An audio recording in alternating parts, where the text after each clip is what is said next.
अगर किसी दिन आपको यह बता दिया जाए कि आप बस कुछ दिनों के ही मेहमान हो, तो पता है क्या होगा? आपको अपनी एक एक सांस कीमती लगने लगेगी। आपका सारा जीवन एकदम से बदल जाएगा। आपको लगेगा कि इस जीवन से ज़्यादा कुछ कीमती नहीं है। आप किसी से घृणा या नफरत करने में अपना समय व्यर्थ नहीं करेंगे। जिन कामों को आपने अभी तक पेंडिंग रखा हुआ था, उनको बिना समय गंवाए पूरा करने में लग जाएंगे। आज जब आपके पास यह कीमती जीवन है, तो इसको यही सोचकर चलिए कि यह बहुत छोटा है और आपके पास बहुत काम है, और उन कामों को आपको बिना समय व्यर्थ करके पूरा करना है। आप देखिए फिर किस तरह आपका व्यक्तित्व निखरता है। बहुत से लोग इस भावना से कर्म करते हैं कि बस हमें सुख मिले। हमारे इस सुख से दूसरे को हानि हो रही है, इस बात की फिक्र नहीं करते।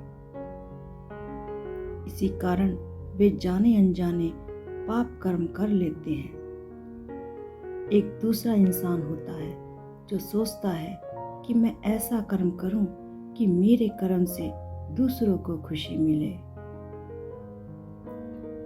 इनको कहते हैं कर्म योगी। तो आप भी कर्म योगी बनिए, न कि कर्म भोगी। जिंदगी बहुत छोटी है, इसमें अतीत के बुरे अनुभव याद करने में अपने कीमती समय को व्यर्थ मत करिए। जब बारिश होती है तो सभी जीव जंतु छिप जाते हैं, पर आपने कभी ध्यान दिया बाज पक्षी पर? वो तो बारिश से बचने के लिए बादलों के ऊपर उड़ने लगता है। बस यही अंतर है हारने और जीतने वाले के बीच। इस दुनिया में कोई भी व्यक्ति पूर्ण नहीं है। हम सोचते हैं कि हर कोई हमारे जैसा हो, किंतु नहीं हो सकता, क्योंकि ईश्वर ने हर इंसान को कुछ कमी दी है तो कुछ खूबियां भी दी हैं। गलतियां करना मनुष्य का स्वभाव है।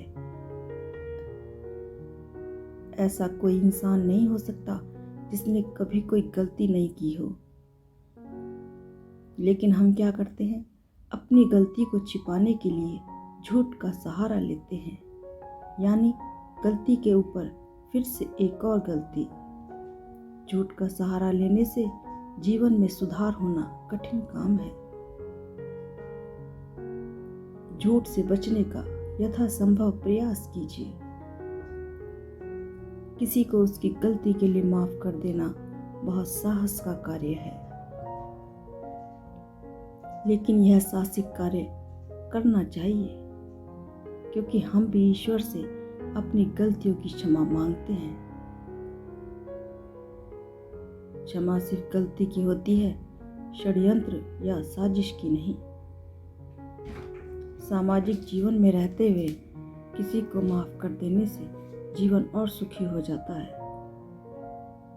किसी के धन वैभव को देखकर उनकी बराबरी करने का प्रयास करना बुरा नहीं है।